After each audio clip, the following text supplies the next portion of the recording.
You're listening to the Faith Made Welcome podcast, a progressive podcast of faith where we look at Christianity from a progressive Baptist tradition.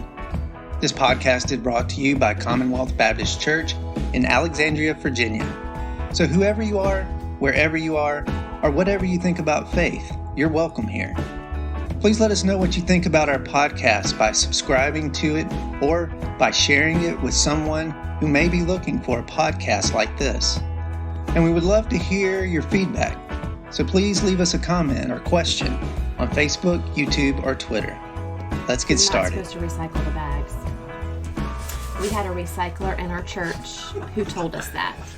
The bags break the machines, and they have to stop the recycling process and go fish out all the bags that the morons put in the recycle. So you have to collect them together. I don't know why I do that. I'm a this trash is in hoarder. his pants. This is In my pocket of my pants. I mean, But you also put your coffee bag trash in your pants until Cheri was like, we have trash cans. I'm watching him. this hoard conversation his is not trash. about me. So when I was in 7th grade, Wait. So what you're gonna do is transition and make it more about you? Go on. that's not what I'm doing at all. And so I remember I it love like you it and you know was it. a Keep long time talking. ago. So this was 1980. I don't know how old one is in 7th grade. But it came down to me and someone else. And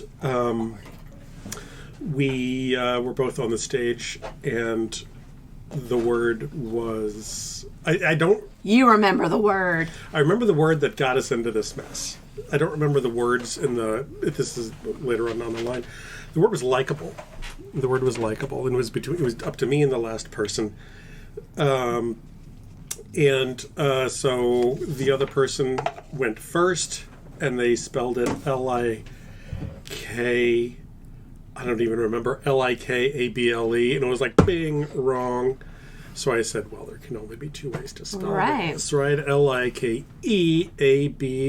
L-I-K-E-A-B-L-E.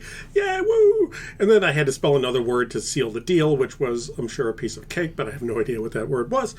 And, great victory and heraldry and all the fun stuff that comes with winning the 7th grade, or winning the spelling bee as a 7th grader in the church school, the school that went along with the church. It was parochial school. And then words started to trickle out that there may be two spellings for the word likable. It's like potato with Dan Quayle. Yeah, there's two spellings, and both are technically correct. And I think it was like the losers. I'm not going to say the person who didn't win. I'm going to say the losers, like mom and dad or whatever, freaked out because they thought their child was being unfairly whatevered. And so... This is where I made many mistakes. I learned a lot of lessons here. They said, we're going to have to do a runoff. And I should have said no. I should have said, nope, I'm good. But I said, yeah, sure, okay.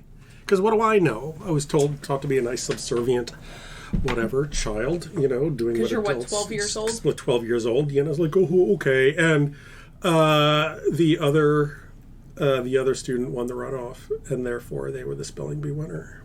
Do you remember what word got you? I don't. The only word I remember is likable. Do you still feel pain about this? No. No. And that's why Paul is such a likable guy today. Yeah. Because you are the spelling bee loser. There's one way to spell likable, I think.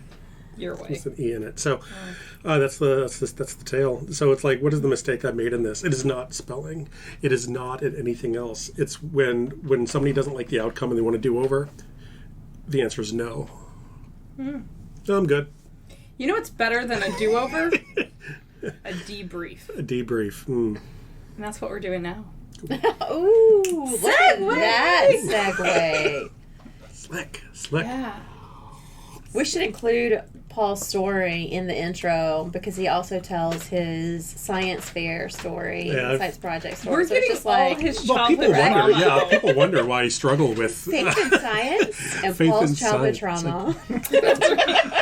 We've invited you here, Paul. I didn't come to this way of being that I have for myself on a whim. I mean, there are baked in experiences in my life that have gotten to me where I am with all of this weird trauma that I have that has led me to do things like have podcasts today and have these kind of conversations. Yeah, we recorded 2 podcasts today, or maybe 3. Yeah, maybe 3. Our listeners will know. Maybe 4. This could be 4. By the time, so today's just been such a rich day that we thought we shouldn't let it go without maybe spending a little, like we were saying such good things that we felt, let's hear. Paul was like, everyone stop talking. Yeah. We were having on lunch. the mic. Getting out the soundboard. Having lunch after the conversation with Dr. Walker, and it was like, we need to stop this conversation. But it's great because that's what the first series of our podcast really was great pastors doing amazing preaching, and then us spending time in a room thinking like, whoa, there was so much there. For the record, it was Robin that said we should record a debrief. Is it? I'll take credit for that. And it was I that said, okay, let's get everything out. Everybody stop talking right now. Well, what we were talking about is how you said rich the conversation was. She's gesturing at me. Yes, sorry. And I said fast, right? Like I described Graham Walker to y'all as like the Robin Williams. He is to theology what Robin Williams is to comedy. And you just have to, like, he goes. Mm-hmm. And you got to keep up. Yeah. And so we were saying there was so much in that conversation. Is this 2 podcasts or is it maybe 3 podcasts? Mm-hmm. So that people have a chance to stop and kind of absorb before it becomes too much. Because there's just so much good stuff in there. There's a lot. Mm-hmm. Yeah.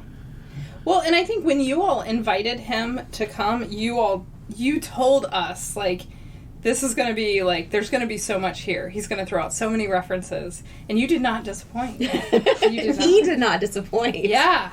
Yeah. It did make me realize, though, like, Robin, you are so his student. Because every time I have lunch with you, I walk away with a reading list. So I take that as a compliment. It's like the Sith. There's always 2, a master and a student, right? But what's crazy about Graham is he knows that much about everything, it seems like. Mm-hmm. Like, I know that much about, like, Bible and theater. Mm-hmm. But he, like, you came and you were like, oh, I have nothing to add because I'm an English scholar. And he's like, this is all narrative. You're the center of the whole thing. Isn't that great, though? Like, these reminders that, like, we all fit into this puzzle somehow. Mm-hmm. Yeah. So what from our conversation today is, like, sticking with y'all?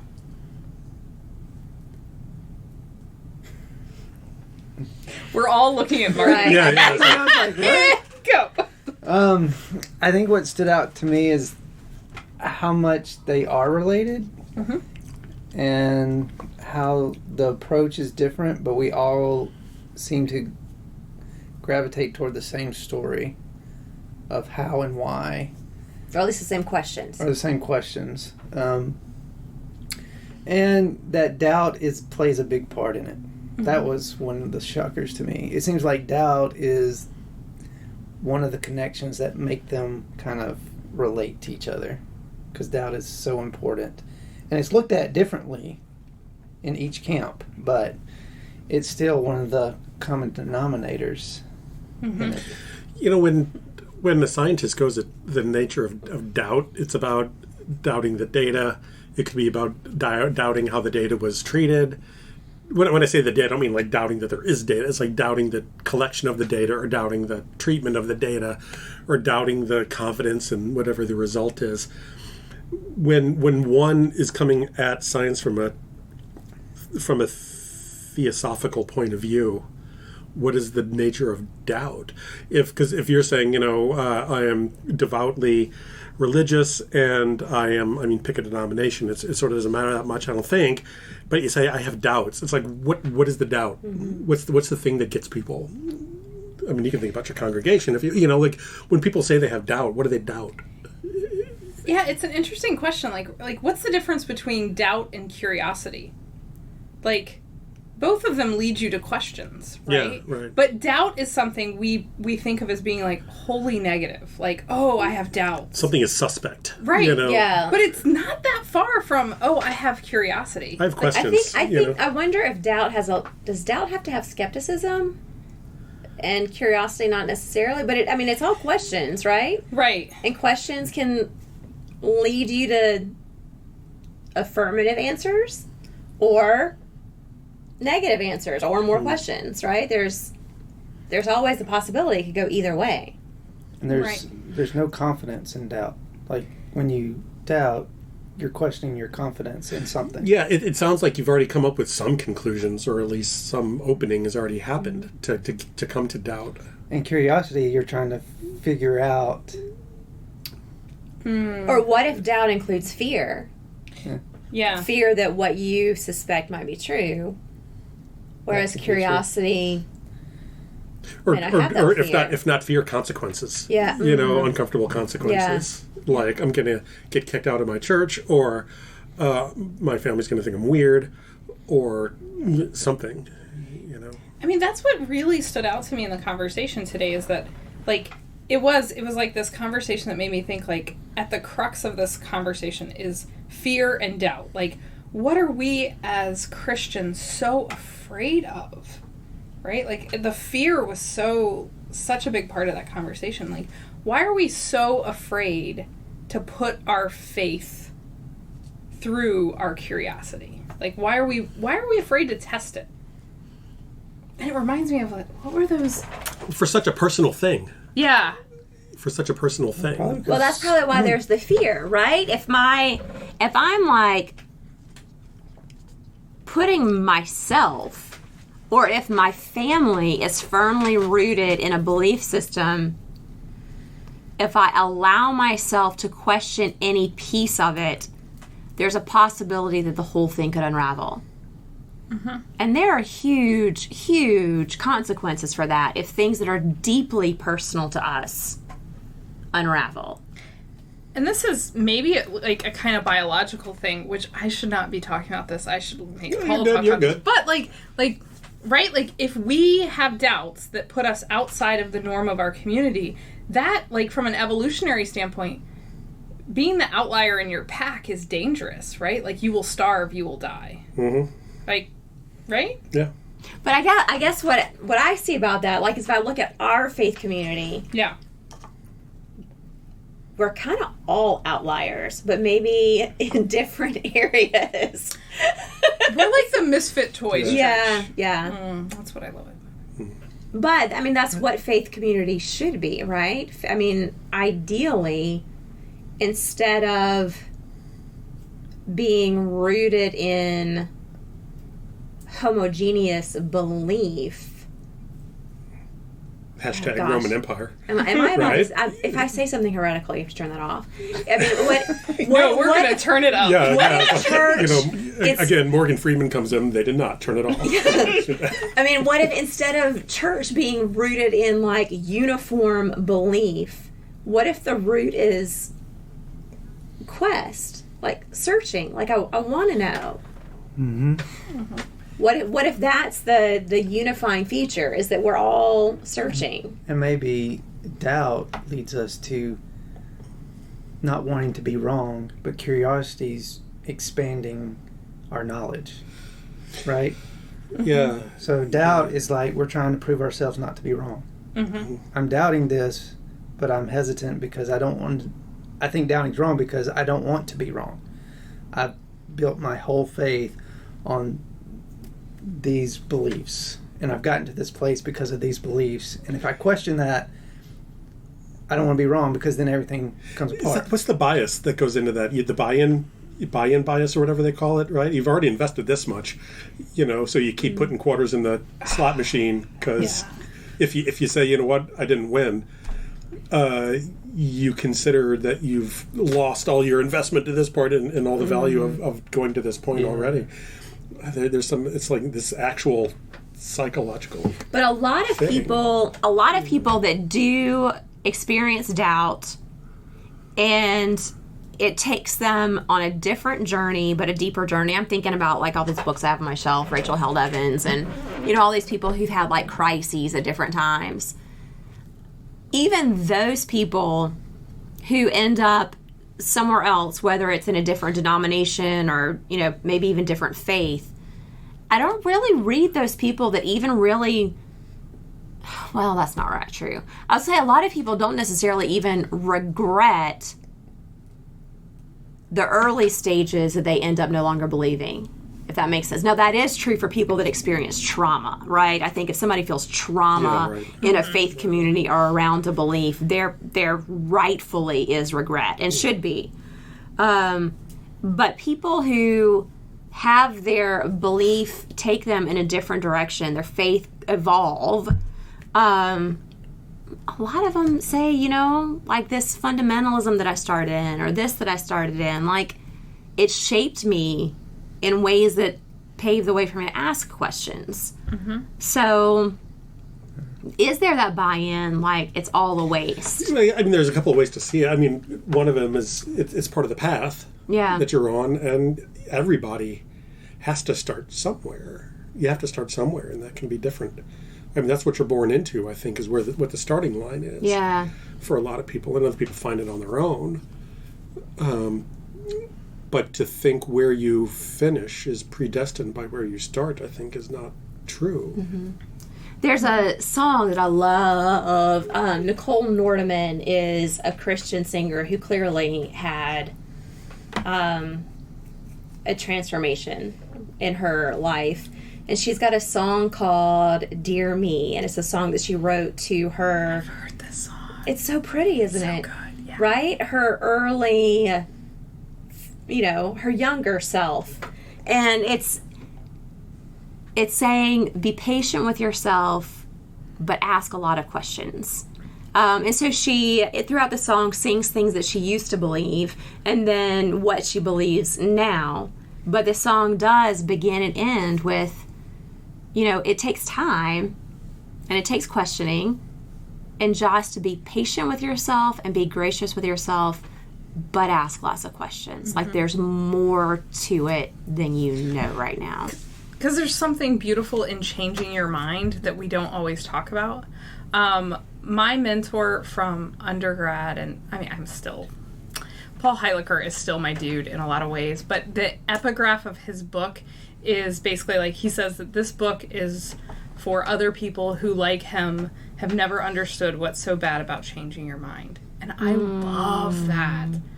And the rest of the book, the rest of the book's great, but like that quote, I am so like, let's be people who ask questions and explore to the point that we change our minds. And you had, Paul, you talked on a blog yesterday, shameless plug, about this. My blog just came out yesterday.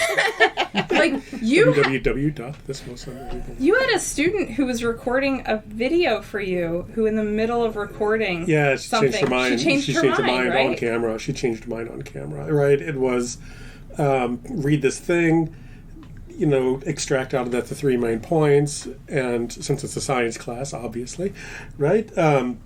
Say whether or not you agree with those three main points, and if you do agree with them, why? And if you don't agree with them, why? And the student was like, yes on number one, no on number two, yes on number three, and halfway.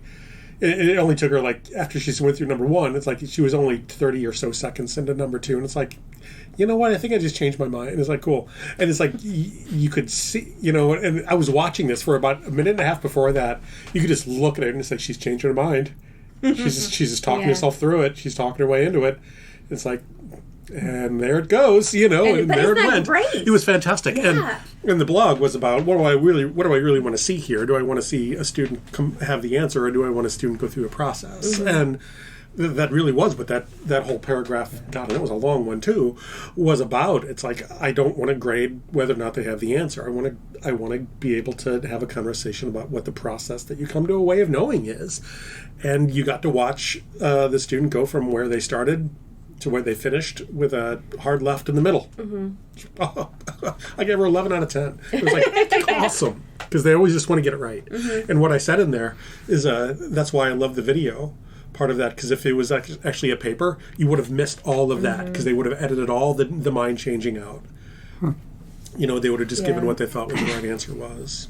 And she had the courage to actually submit the thing as it was with her changing her mind. Well, I think our culture rewards consistency. And so we don't want to be caught changing our minds. But it's so important. Well, we're right now we're kind of like a dig in your heels culture, and we see changing your mind as a weakness. I mean, we see that with candidates running for office right John now. Cheri, that you look at people that have a long history, and people are like, well, look what they did 30 years ago. Look what this person did 15 years ago. Look what this person did 20 years ago. And it's like, well, are they a flip-flopper? Or have they grown and evolved and changed their mind as they've gained more information and learned? And that's the thing about science. Like, science is good at changing its mind, actually. Like, I mean, in one of my classes this week, I was telling my students, science is basically just one-upping each other to eternity. Like, that's science. It's exhausting. Right? Right? But, like, it's like, you thought you were right, but now I have new information. Right? Like, it's why are scientists so argumentative? It's like they're literally trained to argue, like, all the time. It's exhausting. It's like, can we just, like, watch the show? You know? It's like, why does everything have to be an argument? We wonder why you teach at a community college instead of being a research scientist, yeah, right? it'd be exhausting. It would be exhausting. Mercy. So what's the question that drives people when they explore the doubt? Because when they have curiosity, when they have questions, you know, and they might have some inklings of things that already might be leading them to a place of doubt. I mean, I went through that with the church that I was with when I was growing up. That wasn't to leave that church wasn't a decision made flippantly and not out of proximity. You know, it was an evidence-based conclusion that it's like, this is not the way for me. And I added the "for me" for kindness on the end of that statement. But when there are questions, when one is doing a spiritual reconciliation or a religious reconciliation, and they have the terrifying doubt or they lack confidence because they're finding out some things that might ask them to do some uncomfortable things that they don't know how it's going to end up. What is the question? What's being looked for? You know, so when you have these ideas of your faith that you're raised with, and then you get some other evidence that comes in, and questions start to emerge. Where does the question turn into doubt, and what is being threatened? What's being threatened? You know, I'm looking beyond your head right now, Paul, and right behind you, there is a book called Leaving Church. No, it's called Leaving Church. It's called The Answer to the Question, Paul. No, Leaving Church by Barbara Brown Taylor, right? Uh-huh. Have you read that, Robin? Yeah. Yeah. You want to tell us about that book? Oh, why do you put people on the spot? I didn't even ask a question. I invited you. Oh, gosh. Just saying Pull that. it back up. Pull it so I can. So this is Barbara Brown Taylor. She is an ordained minister. She was an Episcopal priest. She is no longer a parish priest. She is now, I believe, a religion undergrad professor. And this book is her memoir that led her out of the pulpit. So she had an experience where her faith evolved. And actually, I mean, she would be a great conversation for this, a follow-up, because her last book that I'm aware of, remember we heard her speak at Wild Goose Festival last summer, and it's about, if I remember correctly, her latest book is about religion in general, and things that people glean from religion in general. Because what she does as an undergrad religion professor in North Georgia is she takes students, undergrad, who are probably all grew up mostly Protestant Christian, and she introduces them to all the major world religions. And it sends them through the process, right? Because once you learn more, suddenly you have questions. And so these young adults, she kind of mentors through the process of figuring out how these are different, how these are similar. What is kind of universal truth that found in all of these, and what's particular to different religions, and what the question that I asked, right, is what do I need to know to become a better person and to be better engaged with other people, and what am I learning that can become a part of my faith life? Right, that's probably the questions that she leads them to ask.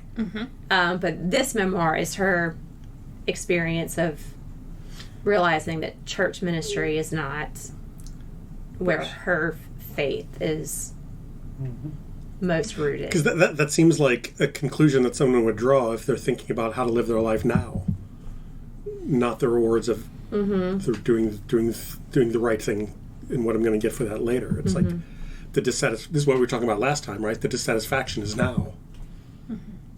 And the dissatisfaction that you're feeling is now. And if it wasn't, then why are you even asking the questions? Why are you even asking the questions if you're so happy? Yeah, I think doubt is the way of faith many times. Like we put it aside, but we never leave those questions behind. We may never ask them, but those questions are always with us as we keep moving through this journey, or faith and all that. So doubt's just part of it, and when we start asking the questions, maybe that's an indication that we are ready for. To be up-leveled when you start asking questions, right? Yeah, we've gone from, stages of faith 1 to stages of faith 2. You start asking questions and evolve. But I think that's where we get stuck. We don't feel like we have the right to ask a question. Or we're afraid that instead of the doubt taking us from level 2 to 3 or whatever, that it's going to send us back to nothing. What are these levels? You mentioned this in the actual podcast, and it's like, I don't know, this is the first time hearing about these levels. James Fowler has a book that's a pretty standard book about stages of faith development. And so it's spiritual maturity. And it's rooted in other books about like psychological maturity. And so there's, in his theory, there are 6 stages of faith. And I need to Google it to see the specifics of that. I'm not Googling it. What, Robin? But, it's about a podcast, number right? one Can't see us all grabbing our phones. He's got nice terms for everything, but level 1 is, things are black and white. What a gift it would be if life was like it's that. like the way children see things, right? And then level 2, I forgot what moves you from a level 1 to level 2, but level 2 is a little more, and it's 3 or 4 that requires the faith crisis. You either have to have the faith crisis to get from 2 to 3, or they have to have a crisis to get from 3 to 4. Almost, if I remember correctly, almost nobody gets to a level 6. It doesn't sound like you want to get to a level 6. Well, like there's something like with level changes, 6 that it's actually your faith is changing the world in some way. So when we studied this 20 years ago, Mother Teresa, I think James Fowler had said was a 6. Gandhi reached level 6, and 20 years ago when we were in seminary, he was saying that he thought that Jimmy Carter was in that process of moving from a 5 to a 6. But the one thing about that is that he also says that you go back and forth through these stages. So you don't like level up. And then that's and then you're there. They're there, right. And then you just stay there until you level up again. You might level down. So it's not like a video game where it's like before you're always exactly. Did you find it on your? Well, so I found, so there's a Wikipedia article about it. But what's funny about it is it's not exactly easy to navigate. But what's funny is it maps each of the stages to a specific year, as though it really is cognitive development. And so if you go just based on years, though it does say like 21 plus, so apparently once you hit 45, you should be at level 6. So 45. What's the matter, Paul? Is there a test? Is it like an internet test? You on might be Facebook level or 6. something Who like that? knows? You should take the strength assessment and Yeah. find out. Yeah, I should. He should take the strength assessment. You're He saying that like literally- I have a code at home or He something. literally has a code sitting next to himself every time we record a podcast, except for right It's now. mocking you. It's mocking you. That's interesting.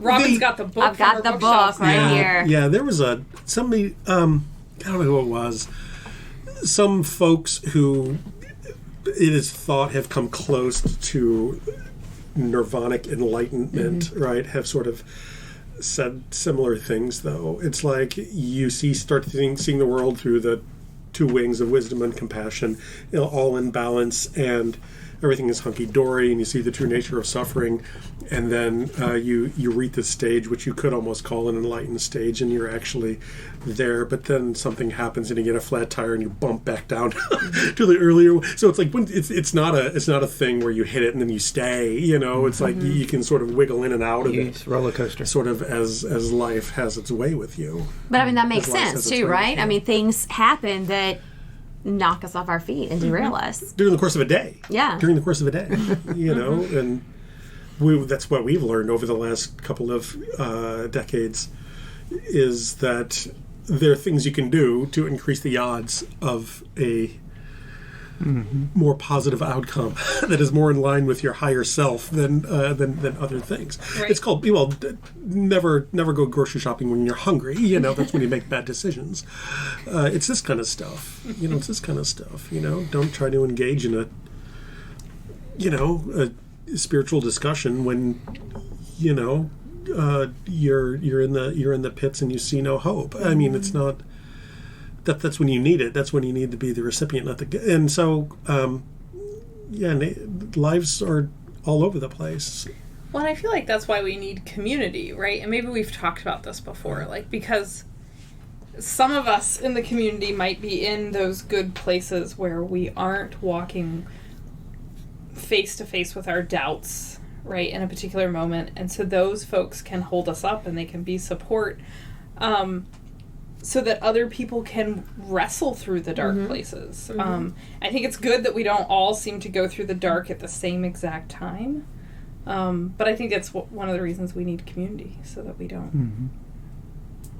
If we were all doubting at the same time, maybe we'd just all give up. Like, why would? Right? Yeah, right. So, what do you bring with you to church? Right? You bring, you put a shirt on and maybe a pair of pants or something like that, and you bring something for the donation basket. Bring your doubt. Right? So we can exercise and get rid of it, And that's so you can share it with others. So you can share it with others, and we can grow together as a community.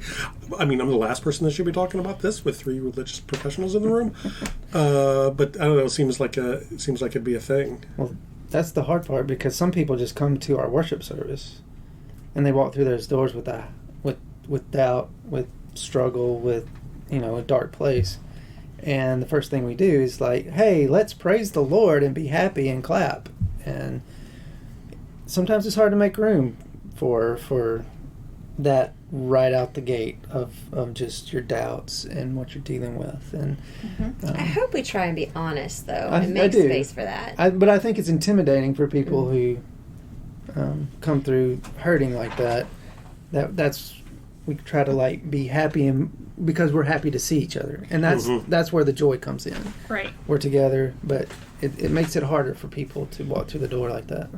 But I don't think all faith communities are like that. I think there are faith communities that are like, really check your doubt, check your sadness at the door. At least I've been in communities where I felt like I had to do that, because if I had doubts, or if I had pain even, right? Like if I had anxiety, it meant I wasn't Jesus-y enough. Yep. And so it was a fault with me. And I've always had doubts, like wicked doubts, right? And so this has been, I think, the first faith community where I actually don't feel like I've spent years trying to be like, well, how much doubt can I show before Marty and Robin before they're like, maybe she shouldn't be a deacon here. How thin like, the where's ice, right? where's the line? And I don't think I'm starting to think there isn't a line, which is really interesting. I think y'all might actually do the, like, all are welcome thing. Fascinating. Whoa. All are welcome, even Cheri Spiegel. Don't give anybody Weird. any ideas. Right? So I recall a story from when I was a youth growing up in a denomination. There's this Thomas guy in the Bible, and evidently he's got a doubt situation going on. So what's the lesson there? Is it don't doubt, it's bad to doubt, or is it it's okay to doubt? Well, Jesus is patient with him. And when he doubts, Jesus shows him the wounds on his side and lets him Gave him the data. touch them. Gave him the data. Jesus is a scientist, right? So, Hey, he works both sides. yeah. Wisdom and compassion. Yeah, so it's like, because, the reading of that is that we were always given was, don't doubt. Just don't doubt, right? There's no reason to doubt. Doubt is not a thing that you need. Thomas is being chastised and scolded for doubting. Like, is he? Is that it? What's your take on it? He was chastised by the pastors other disciples. Well, they were the one on the bubble, right? Yeah. I mean, because, Thomas missed the first time Jesus showed up. Right. And that's when Thomas no, unless I see the data, I don't believe you. But he missed the first sight of Jesus because he wasn't holed up hiding in fear in the upper room. Yeah. He actually was outside. And so we don't know whether he was outside clearing his head and processing his doubts, or whether he was like, I've got to get back to work, and was trying to move on with life. We don't know. But he had doubts, but he also wasn't the one hiding. The one who wasn't hiding. But then I think where you're getting your idea of Thomas getting the bad route is Jesus says something like, blessed are the ones who don't see me and still believe. And that's kind of harsh in a way. Is that just looking forward? Yeah, that's just looking forward. I think is what Jesus was saying. Like, blessed are the ones who can just accept that I'm back. Yeah, and if this is going to be a thing, then that's the way it's going to go. Whether they see the data or not, they can make sense of this. Well, he's preparing them, right? That here on out, you're not going to see me, right? It's going to have to be faith. And Jesus was also kind of in the habit of spreading blessing around, though. So it's not like he was saying, blessed only are the people, right? Like, it's these people are blessed. Cool. Maybe those people over on the other side of the hill. Right. The people who saw me, that's going to be good for them, but also the people who didn't. And then Thomas believed. Yeah. I like it just like that. It was like, there was, okay, I see it. I'm good. You're back. I'm glad. Robin, you're looking something up over there. What's going on? I'm not sharing it here. Let her Google in peace. Right, let her Google in peace. We covered a lot of ground with that podcast we just recorded. And We did. And we still didn't get into the other thing that I came away with is like the scientific world has these draws their lines, like they dig in their heels like I never really thought of it. I thought, they're all just together, coherent, and just going through the data and discovering all this stuff, and it's they have different ways of approaching it as well, the data. Yeah, they all have some particular and I think I probably would have known that if I thought about it a long time, but I just have that image in my mind that they don't have those struggles like we do in our faith. Like, I'm drawing my line on this issue, and I'm drawing my line in the sand on this issue. Yeah. And I'm drawing my line on this. But scientist does that too, so I feel so much better. Yeah. Well, it's on one of our episodes, Paul was talking about how all the faith communities are so fractured. But I remember, when my husband was in the physics department, there are are there camps within the physicists too. They have their own denominations. squabbles. Their own denominations. have a conversation between the theoretical and the applied physicists.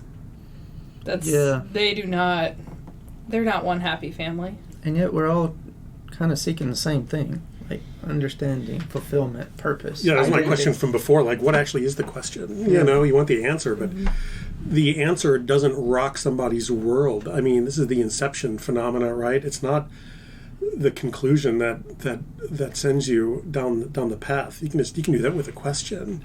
And as Cheri knows, the question that I usually start that with is, so what if? And that question alone is the planting of a seed that can send somebody down a path that it leads them in a completely other place. The answer is just like, my life is the answer. It's the question that is, you know, how I live my life is my answer. That's right. And maybe that's probably why doubt is so scary, is because if we find the answer, it might change the way we have to live. Yeah, you have to live. It asks things of you that you might not know how to do right now. And if we're comfortable in the way we're living now, and we have these doubts, we just push them aside because I'm comfortable. Which goes back with you referencing Thomas and Jesus saying, blessed are those who believe without seeing, that in the Gospel of John, belief is very closely connected with actions. Right? So what your belief is important, but part of why your belief is so important is because your belief flows through your actions. Yeah, and this gets back to the Matthew 19 that we were talking about as well. You know, the answer to half my responses to people these days is just Matthew 19, right? It's like,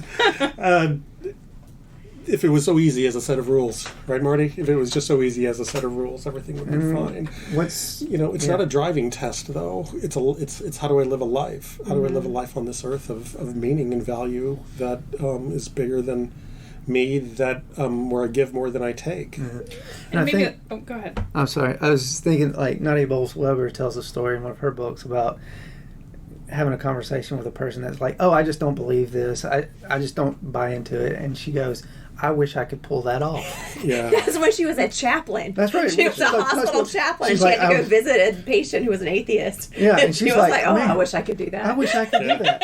But you find the data that moves you to your identity, to your purpose, and we find that here in our faith. And or like agnostic. I've always kind of wished I was agnostic, like just like maybe not, it's fine. Like I can't be comfortable in that unknowing. Like I have so many questions, and I actually enjoy the process of continuing to ask them and seeing what happens. Yeah. And that's faith too, right? Yeah. Asking the questions. Yeah. And having the courage to ask the questions is the faith. And the trust that it'll be okay. But That's what you come up to, because, I don't think the fair pastors of Commonwealth are going to kick you out of the church if you don't come up with a conclusion that is the same as everybody else's. Yeah. I mean, that's the part I wish I could tell my former self, like thinking about that song that's about, like, Dear Previous Me, like I've spent a lot of time thinking that asking the questions was what made me a weirdo, and what if it's not? What if that's... Or what if it is and it just makes you a good weirdo? It's going to be more mature. Right, I'll take it. Whatever questions you're asking, you're not that weird, because you haven't heard the questions from this guy over here. He's not used them. Those are some weird questions. Yeah. Those are the weird ones. Yeah, and it's, I think Graham, when we were in seminary, he said, you're going to be doing this, training to serve in ministry. You're going to be doing this all your life, so never stop reading. That's what he kept telling us. Never stop reading, never stop learning, never stop trying to understand. And I've remembered that. It's been 20 years. Yeah. And you still read. I still read some. Yeah. Thank goodness for audiobooks. Yeah. I think when you think you know it all, that's when you have no idea how little you know. Yeah, well, that's when doubt comes as in. a minister, that's where I've seen people get shattered. More so than seeing people ask the questions. Where I've watched people get shattered is when people have no room for questions and they are absolutely sure of absolutely everything about Jesus, and Jesus clearly talks to them and tells them what they should do, and then something bad happens and it all falls, and you can see it coming. You can see, like, this person is going to fall apart if they do not become comfortable with unknowns, with things not being absolute, with the gray, with questions.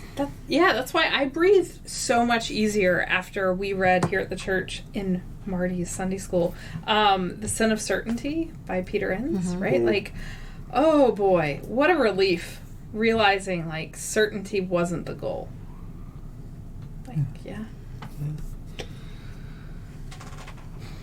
Cool. So I started this over lunch by saying, we want to do this faith science kind of podcast. Did this scratch the itch? This podcast we just recorded with Dr. Walker. I mean, was that Graham? Graham, that's right. Graham, apologize, right? Did this do the thing for you guys, or? Because we have a couple more lined up that we're gonna knock out on this series, but this was a humdinger today. It was. Right? It was. I need to listen to it again. There's a lot to process, but there's some rich nuggets in it. Yeah. So we encourage everybody to send us some questions or your thoughts, or maybe listen to this one more than once, or these, however we package them into two or three. Or now there's a lot to process. Now I'm starting to think, like, wouldn't it be fun if we did a whole series on doubts? Like, have people in our community send us their doubts. What do you doubt about? Yeah. And let's just wrestle with it. You can send them anonymously, maybe, if you want to.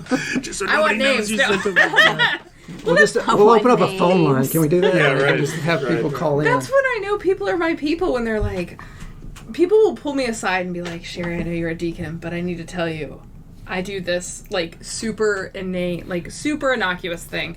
And then I'm like, oh yeah, like, half the church does. It's fine. It's perfectly normal. Like, like, we all have questions. We're all weirdos. We're just a bunch of quirky little humans making a journey together. Yep. Cool. Awesome. Yeah. Thanks, Paul, for making us keep the conversation going. Whoa, hang on. You're saying good stuff. Let's get a mic out and actually try to capture this kind of stuff. Other folks might enjoy it. Cool. Thanks, everybody.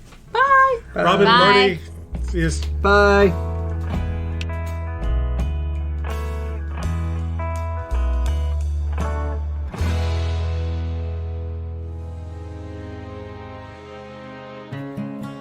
This podcast is produced by Cheri Spiegel, Paul Fitzgerald, and This Most Unbelievable Life.